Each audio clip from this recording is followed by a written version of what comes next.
My mother spent my entire life convincing everyone I was unstable. She finally succeeded by telling my boyfriend I was dangerous, which broke me. So, for her 60th birthday, I used my professional event planning skills to throw her a 500-guest party, where I let every person she'd ever lied to tell their side of the story. This is where the story truly begins, and you won't want to miss what happens. Make sure you're subscribed to see it through to the end. We're always curious. Where in the world are you all watching from today? Let us know in the comments.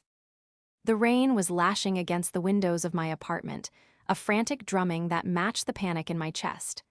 I was sitting on the sofa, wrapped in my thickest blanket, nursing a cup of tea I couldn't taste. I had called in sick to work for 3 days straight, a first for me. The flu had hit me like a truck, leaving me weak, feverish, and utterly vulnerable. That, apparently, was the perfect time for my life to implode. My phone buzzed on the coffee table. It was Mark. My heart, which had been sluggish all day, gave a painful lurch. Mark, my Mark. The kind, steady architect who had spent the last 2 years patiently helping me build back the confidence my mother had spent a lifetime tearing down. "Hey," I answered, my voice a pathetic croak. "Sorry, I'm still sick as a dog." "Camilla, we need to talk." His voice was cold. Not concerned boyfriend cold, not I'm worried about you cold. It was the voice of a stranger, the voice of a judge. "Mark, what's wrong? You sound." "I can't do this anymore," he said, cutting me off. The finality in his tone sucked the air from my lungs. Do what? I don't understand. Is this about me canceling dinner? I told you I have a 102-degree fever." "This isn't about dinner, Camilla. This is about you, your instability." I flinched as if he'd slapped me. Instability, that was her word. The one she had branded me with since I was a teenager. The one she whispered to relatives when I got upset, the one she murmured to friends when I tried to set boundaries. "Where did you hear that word?" I asked, my voice barely a whisper. "It doesn't matter where I heard it. It's true, isn't it? I've seen the episodes. I've seen how you get." How I get, my mind reeled. He was talking about the panic attacks, the ones I'd had twice in our relationship, the ones he had held me through, the ones he'd told me were a normal reaction to stress and nothing to be ashamed of. Now, they were episodes. "Camilla, I know things," he said, his voice dropping. "I know about the things you've done, the danger. I can't be with someone who is, well, who is dangerous." "Dangerous?" The word hung in the air, heavy and poisonous. It was a word so monstrous, so far from who I was that I couldn't even process it.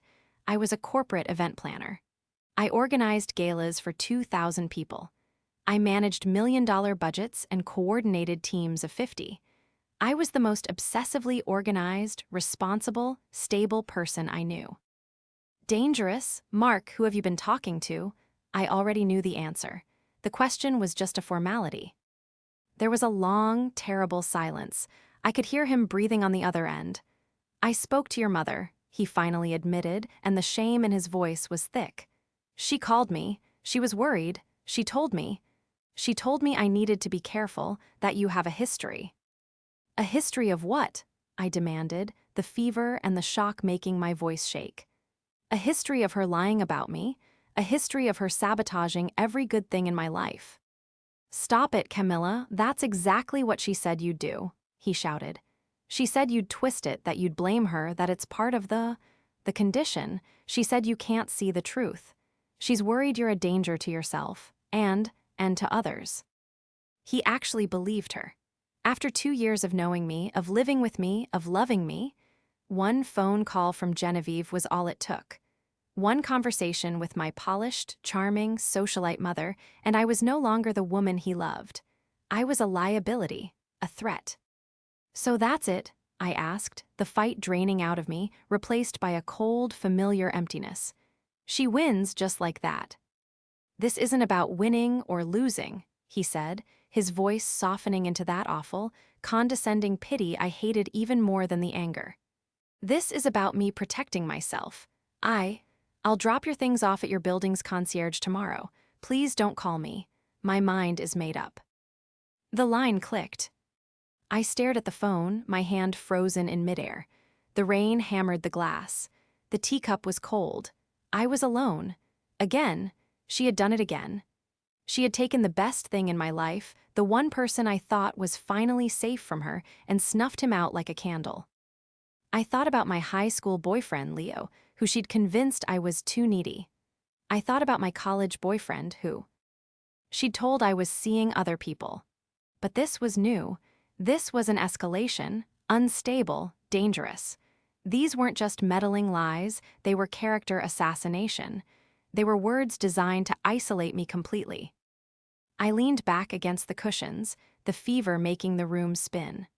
I felt a coldness spread through my chest that had nothing to do with the flu.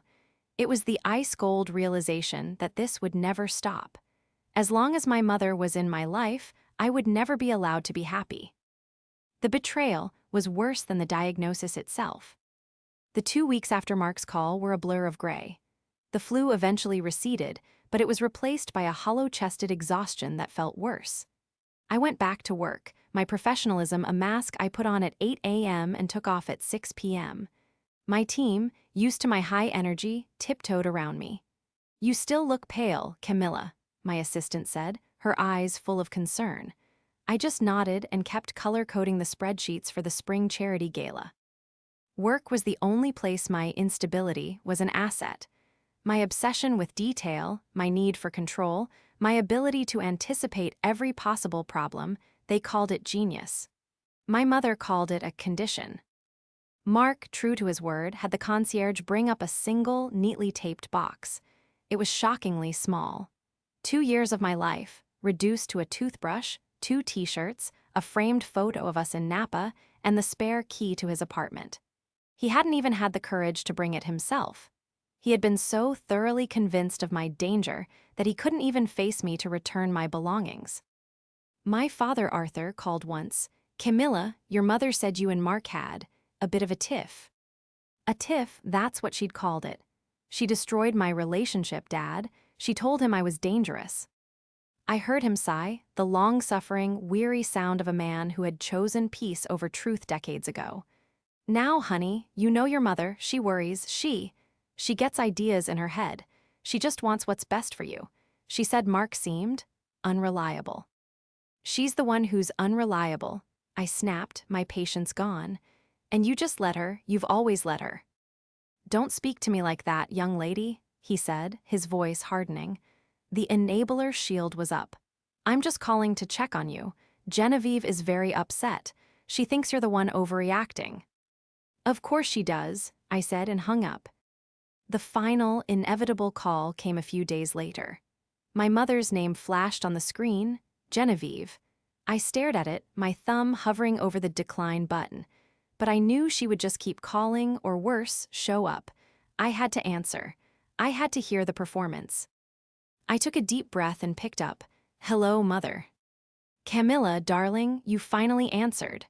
Her voice was bright, breezy, like she was calling to discuss the weather, not a trace of guilt. "I've been so worried. Arthur said you were upset. How are you feeling, sweetie? Is that awful flu gone?" "I'm fine," I said, my voice flat. "Oh, good. You know, I was just talking to Mark's mother at the club." "Don't," I interrupted, my voice sharp as glass. "Don't you dare." The line went silent. The fake cheer evaporated. Her voice, when it returned, was cold and sharp. "I don't know what you think you're implying, Camilla. I had a very pleasant conversation with Mark. A very enlightening one. It's a shame, really. I had such high hopes for him, but it seems he finally saw what I've been trying to protect you from. He saw that you're a lot to handle." "The only thing I'm a lot to handle for is you, Mother. You can't stand it when I'm happy. You can't stand it when someone else is the center of my world." "That is a vicious, ugly thing to say," she hissed. "I am your mother. Everything I have ever done has been to protect you. You are fragile, Camilla. You always have been. You get these wild ideas, these intense emotions. It's not normal. It scares people. It scared Mark. It's not my fault he was smart enough to see it." She was so good. She was a master. She had already rewritten the narrative. In her story, she was the concerned matriarch, and Mark was the astute observer who had escaped the clutches of a fragile, unstable, dangerous daughter. "You won't get away with this," I whispered, more to myself than to her. She actually laughed, a short, sharp, dismissive sound. "Get away with what, darling? Warning a nice young man that my daughter has challenges? I call that responsible parenting. Now I'm calling for a reason. My 60th birthday is in 6 months. It's a very important milestone, and I expect you to be there, and I expect you to be pleasant. We can put this all behind us. It's time to be a family." It's time to be a family. The words she used to sweep her emotional wreckage under the rug. I stared at the wall, at the framed photo of Mark and me that I hadn't had the heart to take down. A cold, clear thought cut through the fog of my G. Reef, she was right. It was time to be a family. It was time to have a party. "A 60th birthday," I said, my voice changing. The weakness was gone, replaced by something else, something hard and clear. "You're right, Mother, that is a major milestone." "Well, I'm glad you agree," she said, sounding mollified, sensing her victory. "I'll be planning something at the country club, of course." "No," I said, "the club is tacky. It's not special enough for you. For your 60th, you deserve something bigger, something memorable." "Oh," the interest in her voice was immediate. Her ego was piqued. "What did you have in mind?" I looked at my laptop, still open to the gala spreadsheet. I thought about my contacts. The caterers, the venues, the florists, the audio-visual teams, the entire arsenal of my profession. "Let me plan it," I said, my voice smooth and professional. "As my gift to you, a massive party. Everyone you know, 500 people easily, at the Grand Imperial Ballroom.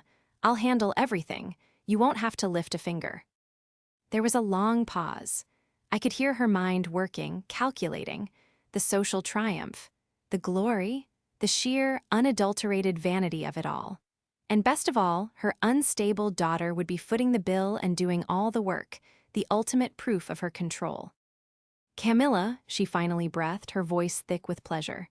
"That is the most wonderful idea you've ever had. It's so generous, especially after, well, it shows you're maturing.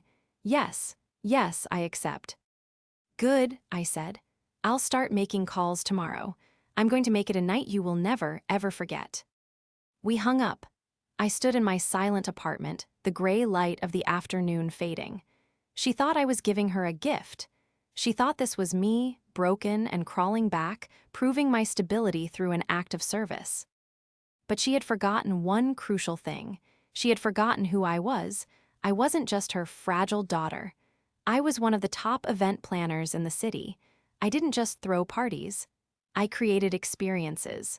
I managed narratives. And I was about to plan the single most important event of my career. To understand my mother, Genevieve, you have to understand the world she built around herself. She was a queen, and our small, affluent town was her kingdom. Her profession was being Genevieve. She was the permanent chair of the hospital's charity board, the head of the Historical Society's Preservation Fund, and the unofficial gatekeeper of local high society.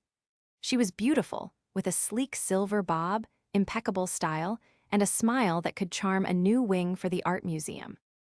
But behind that smile was a will of iron, and a deep, coiling narcissism that demanded to be the center of every story. And I, her only child, was her greatest failure and her most useful tool. My entire life was a series of sacrifices for her narrative. When I wanted to play soccer, she insisted on ballet. "It's more graceful, darling. Soccer is so aggressive. It's not a good look for you." When I won the state science fair, she smiled for the photos but later told me, "You shouldn't seem too smart, Camilla. It's intimidating to men." Every boyfriend was a threat. She didn't just disapprove, she systematically dismantled. My high school love, Leo, was the first real casualty. He was a musician, gentle and funny, and he was the first person who told me my mother's suggestions sounded a lot like bullying. I made the mistake of repeating this to her. A week later, Genevieve ran into Leo's mother at the grocery store. I found out later she'd spent 20 minutes in the produce aisle, voice dripping with fake concern. wondering if Leo was aware of my emotional issues and how deeply fragile I was. "I just worry he'll say the wrong thing and send her into a spiral," she'd said. Leo, whose own family was a mess, got spooked. He told me I had too much baggage. I was 17. Then came college, then graduate school. With every small success I had, her sabotage became more insidious. She'd forget to pass on important messages. She'd accidentally mention to my new friends that I'd had a tough time in high school, implying a mental breakdown that never happened. She was planting seeds of doubt everywhere I went. My profession was my one true escape. In the high-stakes world of corporate event planning, my challenges were my superpowers. My intensity was passion. My obsessive nature was meticulous attention to detail. My instability was the creative fire that allowed me to juggle 1,000 moving parts. I was good at it. I was successful. And I had built it all by myself, far away from her social circle. Then I met Mark. He was an architect, stable, kind, logical. He was everything she claimed to want for me, but he was also mine. He loved me. He saw my drive and called it brilliant. He saw my anxiety about my mother and called it justified. He was building a wall around me that she couldn't penetrate. So she picked up a sledgehammer. The unstable and dangerous lie was a masterstroke. It didn't just target me, it targeted him. It played on a man's desire to be a partner, not a caretaker. It was precise, cruel, and utterly effective. That was Genevieve, polished, generous, and charming on the outside. But on the inside, she was a saboteur, desperate to keep me small, dependent, and alone. Because if I was happy and successful on my own terms, what did she have left to fix? If I wasn't her fragile daughter, who was she? She wasn't just a mother. She was a puppet master. And now she had handed me the strings. For 6 months, I became the perfect, devoted daughter. I met her for weekly planning lunches at the club. I presented her with binder tabs, fabric swatches, and font choices for the invitations. "Oh, Camilla, this is exquisite," she gushed as I showed her the embossed, cream-colored cardstock. "The gold leaf is divine." "Only the best for you, Mother," I said with a serene smile. Her primary concern, of course, was the guest list. She handed me her personal address book, a thick, leather-bound volume filled with 500 names. The political, the wealthy, the important. "This is the core list, of course," she said, tapping it with a manicured finger. "Everyone who matters. I want them to see. Well, I want them to see how a real celebration is done." "Of course," I said, taking the book. "I'll start with these, but I think we should expand it, make it a real reunion. I was thinking, what about some of your old friends, the ones you've lost touch with?" "Oh, darling, I haven't lost touch," she said dismissively. "People drift, you'll understand when you're older. Life gets busy." "What about Elaine Peterson?" I asked, naming her former best friend, a woman she'd been inseparable from until I was about 15. Genevieve's smile tightened. "Elaine, goodness, I haven't thought about her in years. She became so difficult, very needy." "And the Millers, your old neighbors." "Dreadful people, they had no taste. We just grew apart." "Right," I said, making a note on my pad. "Well, I'll see if I can track them down. It would be such a lovely surprise for you to see them again." If you must," she said, clearly bored by the idea. Her focus was on the A-list she wanted to impress, not the B-list she had already discarded. She had no idea that her B-list was about to become my star witness list. She was so blinded by her own ego, so wrapped up in the vision of her grand party, that she couldn't see the trap being laid. She saw my meticulous planning as penance. She saw my efficiency as me trying to earn back her love. She didn't see it as the weapon it was. But she had forgotten one crucial thing: I was her daughter. I had learned how to manage a difficult, demanding, narcissistic client at her knee, and now I was planning her goodbye party. The shift from victim to strategist was absolute. The grief for Mark didn't disappear, but it crystallized. It was no longer a fog, it was a whetstone. Every tear I'd shed, every night I'd spent staring at the ceiling, I channeled into the project. My clever trap wasn't a single document or secret, it was my entire professional skill set. A 500-person event is a logistical mountain.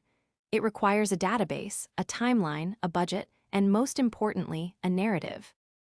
I was going to give my mother a narrative she'd never forget. My investigation began not with a private eye, but with a spreadsheet. I created a new database, separate from the official party planning one. I called it Project Phoenix. I cross-referenced Genevieve's 500-name A-list with her old address books, my father's Christmas card lists from the past 30 years, and my own memory. I started with the people she had discarded. First, I found Elaine Peterson. She lived 2 towns over. I called her on a Saturday morning. Elaine Peterson, my name is Camilla. I'm Genevieve's daughter. The silence on the other end was so cold, I thought she'd hung up. Yes, she finally said. I know this is, out of the blue. I'm planning my mother's 60th birthday party, and You tell your mother I wouldn't attend a party for her if it was the last one on earth, Elaine snapped. After what she did to me, to my marriage, no, thank you, goodbye. She told you I was unstable, didn't she? The word stopped her. What? She told my boyfriend I was unstable and dangerous. He left me. I found an old letter from you to my dad after you and my mom stopped talking. You said she planted poisonous seeds. That's what's happening to me. She's been doing it my whole life. Another long silence. Oh, you poor girl, Elaine whispered, and the ice in her voice melted into a deep, familiar sorrow. She didn't just plant seeds. She told my husband I was having an affair with our contractor.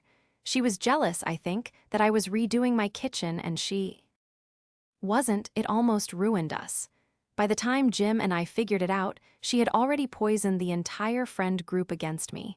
She told everyone I was erratic and prone to fantasies. It was 15 years ago, and I still haven't recovered. We talked for an hour. I typed every word into my database. Next, I found the Millers. My mother had dismissed them as having no taste. I remembered them as warm, kind people who had a son my age. I found Mrs. Miller on social media. I sent her a message. She, too, remembered my mother. She told us we were bad influences on you, Mrs. Miller wrote back. She told us our son, who just had a crush on you, was too aggressive and that she was worried for your safety. Your mother told the entire neighborhood we had money problems and were trying to use your family. We were humiliated. We moved a year later. The pattern was identical. The language was the same. Unstable, erratic, dangerous, difficult, needy. She had a script. My most important call was to Leo, my high school boyfriend, the gentle musician. I found him through a band website. We hadn't spoken in 15 years. Camilla, he sounded shocked to hear from me. Wow, this is a blast from the past. How are you? I'm planning my mother's 60th birthday party, I said. He laughed. Well, that's a brave thing to do. Is she still? Yes, I said. Leo, I have to ask you something. When we broke up, you said I had too much baggage. Did my mother ever talk to you, or your mom? He went quiet. Oh man, Camilla, yeah, she did. She cornered my mom at the supermarket, told her you were deeply fragile and had emotional issues and that I was, I don't know, triggering you. My mom freaked out. She told me I had to end it. I was 17, I was an idiot, I ran. I am so sorry. Don't be, I said, my hand tightening on the receiver. You're not the only one, she just did it again. To a man I was going to marry. She's a monster, he whispered. I know, I said. Which is why I'd like to fly you out for her party. First class. All expenses paid. I'm not just inviting her friends, Leo. I'm inviting everyone who has a story, and I'm giving them a microphone. This time, the silence was one of pure, dawning comprehension. My God, he said. Camilla, you are brilliant. I'm an event planner, I said, and I'm inviting you to be a keynote speaker. The investigation consumed me. I hired a temp to handle the basic logistics for my actual job. My nights and weekends were Project Phoenix. I found my father's estranged brother, who Genevieve had cut off after accusing him of trying to steal from their parents. I found 3 of her former friends from the charity board, all of whom she had systematically ousted with lies and rumors. The list of victims grew. The 500 guest list was no longer just her A-list. It was a 50-50 split. Half were her prized socialite friends, the other half were the ghosts of her past. The RSVPs came pouring in. Genevieve was ecstatic. "Everyone is coming, Camilla. Everyone. The Sinclairs are flying in from London. This is going to be the party of the decade." "It will be," I promised her, sealing the envelope for Leo's plane ticket. "It really will be." The planning phase was my fortress. I was so deep in logistics, managing caterers, AV teams, and a sprawling, secret-filled spreadsheet that I could keep the emotional trauma at bay. Genevieve, for her part, was a dream client. Blinded by the sheer scale of her own impending triumph, she agreed to everything. "A 20-foot video screen, Camilla, isn't that a bit much?" "It's for the tribute, Mother. We need to do it justice. We'll have a rolling slideshow of photos from your life. It will be stunning." "Oh, well, yes, stunning, I like that." She had no idea the tribute would have multiple speakers, or that the AV team had instructions to spotlight a podium, not just the screen. The first confrontation wasn't with my mother, but with my past. I met with Leo a week before the party. He flew in early, just as I'd asked. We met at a quiet hotel bar, and the moment I saw him, it was like 15 years evaporated. He still had the same kind eyes. "Camilla," he said, standing up to hug me. It was awkward for a second, then warm. "You look incredible and also terrified." "A good event planner is always terrified," I smiled, sitting down. "Thanks for coming, Leo. It means, well, you know what it means." "I wouldn't miss this for the world," he said, his expression turning serious. "I read the file you sent." I had compiled a briefing packet, a simple, spiral-bound book containing the anonymized, summarized stories of Elaine Peterson, the Millers, my uncle, and a dozen others. Just the facts, just the pattern. "She used the same words," Leo said, shaking his head in disbelief. "Fragile, erratic, prone to fantasies. It's like a script." "It is her script," I said. "It's how she isolates people. She makes them the problem, so she never has to be." "And Mark?" he asked gently. My throat tightened. He was the last straw, Leo. She called him dangerous. She told him I was dangerous. Leo reached across the table and put his hand on mine. "She is the dangerous one, and she's finally going to know it. I'm with you, Camilla. 100%. Whatever you need me to say, I'll say it." "I just need you to tell the truth," I said. "That's the one thing she can't fight." The second reveal was for Mark. This was the hardest part. He hadn't just been manipulated, he had participated. He had believed her. He had called me unstable and abandoned me when I was sick. Part of me never wanted to see him again, but if this was going to work, he had to be there. He had to understand the scope of the lie. I invited him to my office under the pretense of finalizing our separation. He showed up looking wary, thinner, and exhausted. "Camilla," he said stiffly, "I don't think we have anything to talk about. I thought I made my position clear." "You did," I said, motioning for him to sit. My office was my armor. On the walls were framed photos of my most successful events, galas, conferences, 1,000-seat dinners. This was my territory. "But I have something for you." I didn't speak. I simply slid one of the spiral-bound briefing packets across my mahogany desk. He looked at it confused. "What's this?" "It's my history," I said. "The one my mother was so worried about, the one you were so quick to believe." He opened it. He started to read. I watched his face as he processed the stories. I saw the confusion shift to dawning horror. He read Elaine's story of her near divorce. He read the Miller's story of being driven from their home. He read my uncle's story of being accused of theft. But I had saved one story for the end. The last page was Leo's. "A history of emotional issues," he read aloud, his voice trembling. "Told his mother she was fragile and too needy. This is This is from 15 years ago. That was my high school boyfriend, I said, my voice cold and steady. The one she drove away before you, and there was one before him, and one after. The only difference is that with you, she escalated her language. Fragile became unstable. Needy became dangerous. Mark dropped the book on the desk as if it had burned him. He put his head in his hands. "Oh my God," he whispered. "What did I do? Camilla, I thought." "You thought what?" I asked, the ice in my voice cracking. "That the woman you loved for 2 years was suddenly a violent threat. Did that really make more sense than the alternative? That my mother, a woman you knew I had a difficult relationship with, was a liar?" She was so convincing," he choked out, looking up at me, his eyes filled with a desperate, sickening shame. "She cried. She said she was terrified for you, that you were spiraling.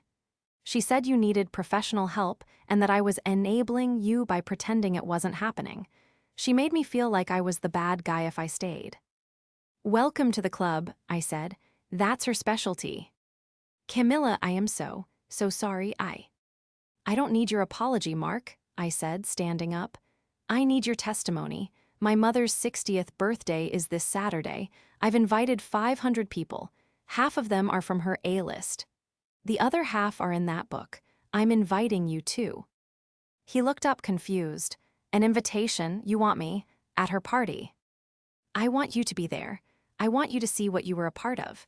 And then, I want you to tell your story, along with everyone else." He stared at me, finally understanding. The architect's mind was seeing the blueprints. You're not throwing her a party," he breathed. "You're setting a trap." "I'm an event planner," I corrected him. "I'm changing the narrative." I handed him a crisp, gold-leafed invitation. "Black tie, 7 o'clock sharp, don't be late." He took the invitation, his hands shaking. He was broken, but it was a break of his own making. He had chosen to believe the polished lie over the complicated truth. Now, he had to face the consequences. The week of the party was a blur of controlled chaos. As the event planner, I was flawless. I confirmed the 20-piece orchestra. I finalized the 5-course menu and the ice sculpture, a giant 60. I walked the grand imperial ballroom with my AV team, checking every light, every speaker, every sightline to the podium. As the strategist, I was terrified. Genevieve had become difficult. Now that the date was close, her excitement had curdled into micromanaging anxiety. She called me 10 times a day. "Camilla, are you sure about the silver tablecloths? Don't you think gold would be warmer?" "The flowers are blush and cream, Mother. Silver provides contrast. Gold will clash." I suppose, and the guest list. I was looking at the seating chart. You real. Why found Elaine Peterson? Where did you even dig her up? My heart hammered. I found her on social media.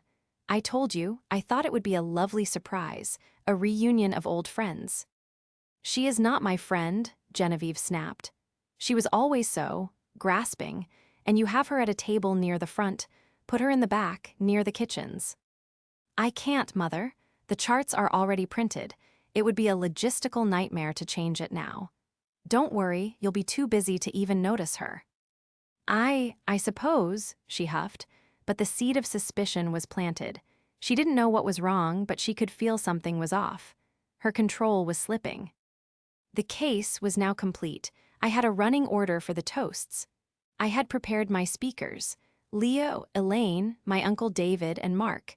They were all staying at the same hotel, under a block of rooms I'd booked for event staff. I met with them one last time in the hotel's conference room. "She's going to try and shut us down," Elaine said, nervously wringing her hands. "The moment she figures out what's happening, she'll make a scene."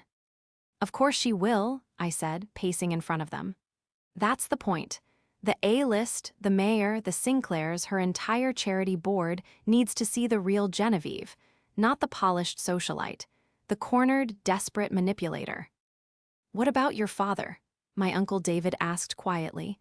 He hadn't seen his brother, Arthur, in a decade. "He's the weakest link," I admitted. "He will try to keep the peace. He will try to silence us to protect her. He will side with her. You all need to be prepared for that. Mark, who had been silent the entire meeting, finally spoke.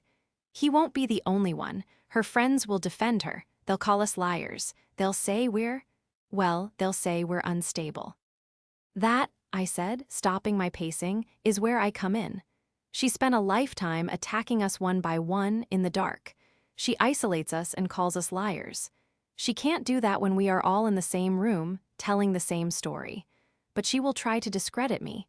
She will paint this as the act of a troubled, vindictive daughter. And that's where you come in, Mark. He looked at me, his eyes full of pain. What do I do? You're the most recent victim, and you're the one who believed her. You are the irrefutable proof. When she accuses me of being crazy, you're going to stand up and tell everyone that you're the one who was fooled. You're the one who let her poison you. You're going to corroborate my story. It was a terrible thing to ask. I was asking him to publicly humiliate himself, to admit his own weakness, his own gullibility, in front of 500 people. He held my gaze, and for the first time since the breakup, I saw the man I had loved. The steady, logical architect. She destroyed the best thing in my life because I was too weak to trust my own judgment, he said, his voice quiet but firm. It's the least I can do. I'll do it. The final confrontation came just hours before the party. I was at the ballroom directing the florists when my parents arrived. Genevieve, in a sparkling silver gown, looked magnificent. My father, Arthur, looked exhausted. Camilla, Genevieve trilled, gliding across the floor. It's perfect. It's better than I imagined, the ice sculpture, the orchestra. I'm glad you like it, Mother, I said, clipboard in hand. Like it, I love it, all my friends are here. This is truly the most wonderful gift. She actually pulled me into a hug, a stiff, papery kiss on my cheek. It was all for show. The orchestra members were watching. Arthur, isn't it splendid? She said, turning to my father. It's a lot, Jen, he murmured, adjusting his bow tie. He looked around, his eyes wide with a sort of dread. He was a quiet man. This much attention made him nervous. He caught my eye and I saw a flicker of something. Was it pride or was it fear? Oh, stop being a bore, Arthur, Genevieve said, tapping his arm. Now, Camilla, the seating chart, I saw Mark's name on it. I thought you had more class than that. Her voice was low, vicious. Mark, my ex-boyfriend, at my table. He's at table 14, I said calmly, and I invited him. You what? Her eyes narrowed. Why, in God's name, would you invite that man after he broke your heart? Or, wait, is this your pathetic attempt to win him back in front of all my friends? Camilla, you will not embarrass me tonight. Not tonight. He's here as a guest, Mother, just like everyone else. I want him gone, now. No, I said. It was the first time in my life I'd used that word with her and truly meant it. Her face, so beautifully made up, went rigid. What did you just say to me? I said no. The guests have been seated. The dinner is starting. I will not be removing him. You ungrateful, she started, her voice rising, but just then the mayor and his wife walked up. Genevieve's face snapped. Ed back into her perfect, charming smile. Mr. Mayor, delighted you could make it. Don't you just love what my daughter has done with the place? She's so incredibly talented. She glided away, all charm and grace, taking the mayor's arm. But as she left, she looked back at me over her shoulder. Her eyes were chips of ice. The mask was slipping. The battle had begun. The dinner was a spectacular success. The orchestra played, the 5 courses were served, and the wine flowed. Genevieve was in her element, floating from table to table, accepting compliments, her charm turned up to its highest setting. She was the queen holding court. She skillfully avoided table 14, where Mark sat, and table 9, where Elaine and Leo were seated. She was a master of managing her own reality. My father, Arthur, sat at the head table, looking pale and saying little. I sat beside him, cool and professional, occasionally checking my watch and signaling to my AV team. At 9:30 p.m., the dessert plates were cleared. I stood up and walked to the podium. A spotlight hit me, the orchestra quieted. Good evening, everyone, I said, my voice ringing clearly through the ballroom. For those of you who don't know me, I am Camilla, Genevieve's daughter, and I am the planner for this incredible evening. A polite, warm applause. I saw my mother at the head table, beaming, dabbing a tear from her eye for effect. We are here tonight to celebrate a truly momentous occasion, my mother's 60th birthday. 60 years. It's an incredible milestone. And when I thought about what kind of gift to give her, I realized, what do you give the woman who has everything? The answer, I decided, was a story. Her story. I gestured to the 20-foot screen behind me. Tonight, we're not just having toasts. We're having let's call it a This Is Your Life, Genevieve celebration. I have invited people from every corner of her life to come up and share their memories, to tell the story of the Genevieve they know. My mother's smile became positively radiant. She loved this. She thought she was about to be showered in public praise.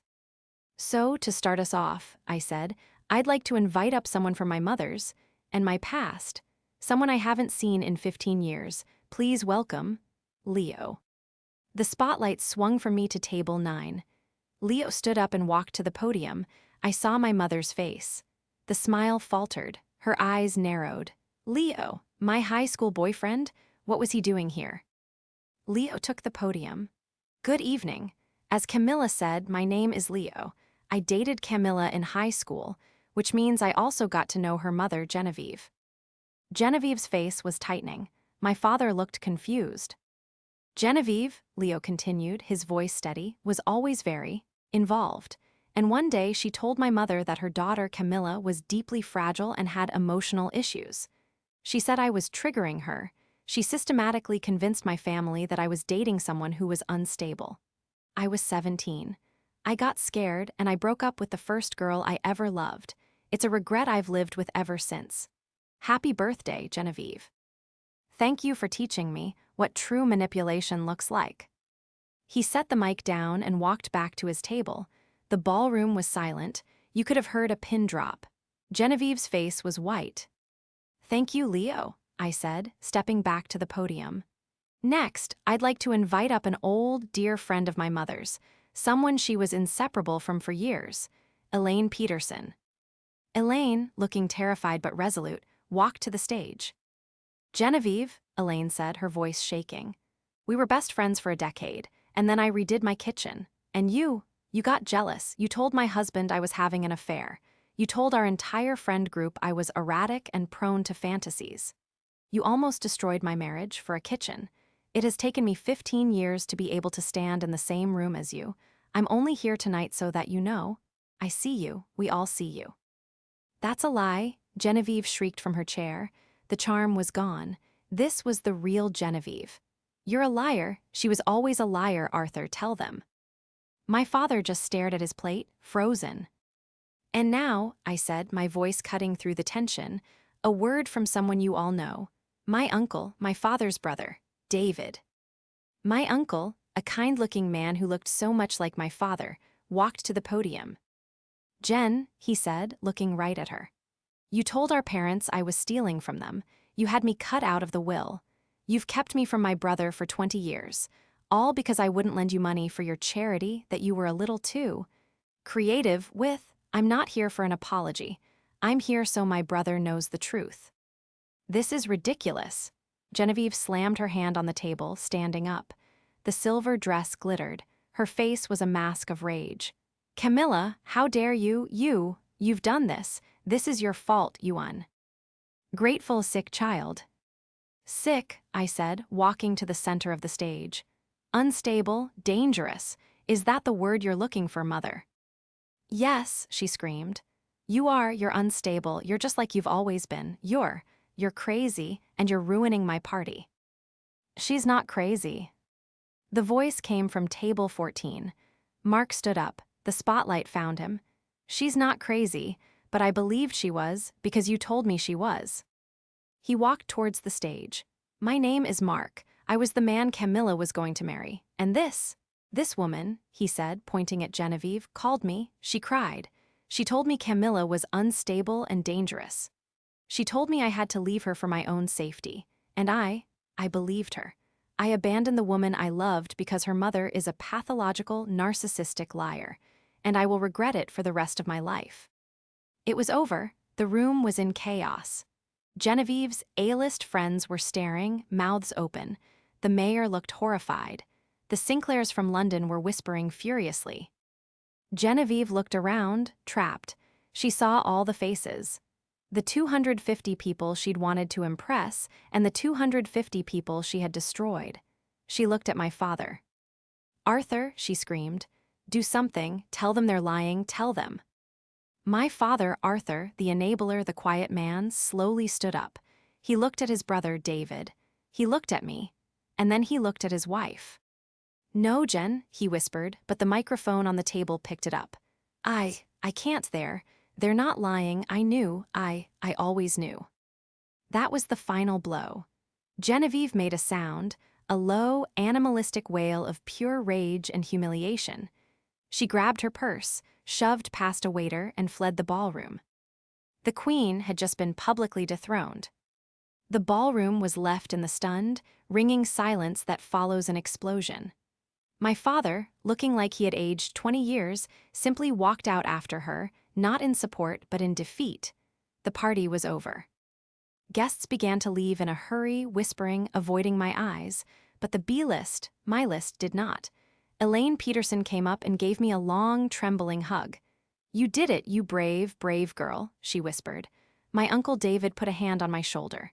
"It's over, Camilla, it's finally over." Leo just stood by my side, a quiet, solid presence. I felt empty. It was done. The monster had been outed.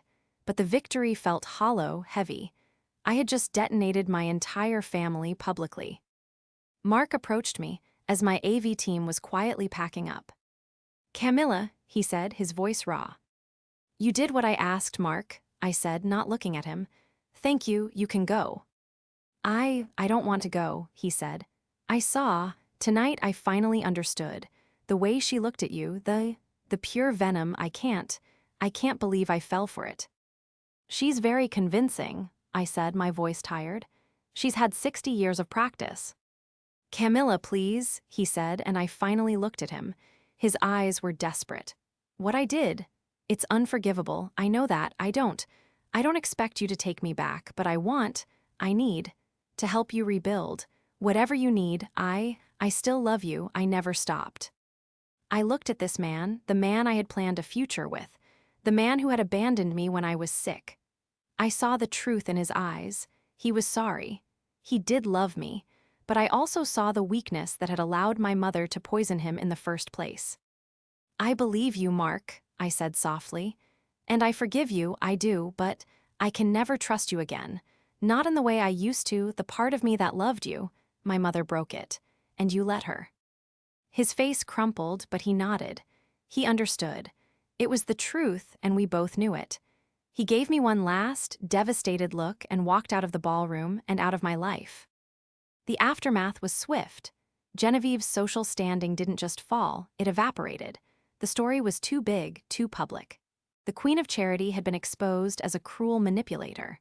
The Sinclairs, the mayor, the entire board, they dropped her. She was asked to step down from her charity positions. My father filed for separation a month later. He moved in with his brother, David, and they began the long, quiet process of rebuilding their relationship. I never heard from my mother directly. She didn't call. She didn't write. She disappeared, moving to a small condo 2 states away, too humiliated to show her face. The silence was the loudest admission of guilt I could have ever received. For me, life began. It was quiet at first. I had to heal. I took a sabbatical from work. I traveled. I reconnected with Leo, not as a boyfriend, but as a true friend. We had a shared trauma, a unique understanding. We helped each other mend. I spent time with my uncle and eventually with my father. He was a broken man, but he was finally free. "I'm so sorry, Camilla," he told me over coffee one day, tears in his eyes. "I spent 40 years just trying to keep the peace. I thought I was protecting her. I never realized I was sacrificing you." "I know, Dad," I said, and for the first time I meant it. My clever trap hadn't just been about revenge. It had been about liberation. It wasn't just my story I'd reclaimed, it was Elaine's and Leo's and my uncle's. It was even my father's. By bringing the truth into the light, I had broken the spell. My peace came slowly. It wasn't in a grand, dramatic moment, but in small, everyday ones. It was in making a new friend and not worrying about what my mother would say. It was in starting a new, tentative relationship and feeling safe. It was in the silence of my apartment, a silence that was no longer empty, but full of possibility. I had faced the dragon, and I had won. My story was finally, completely my own.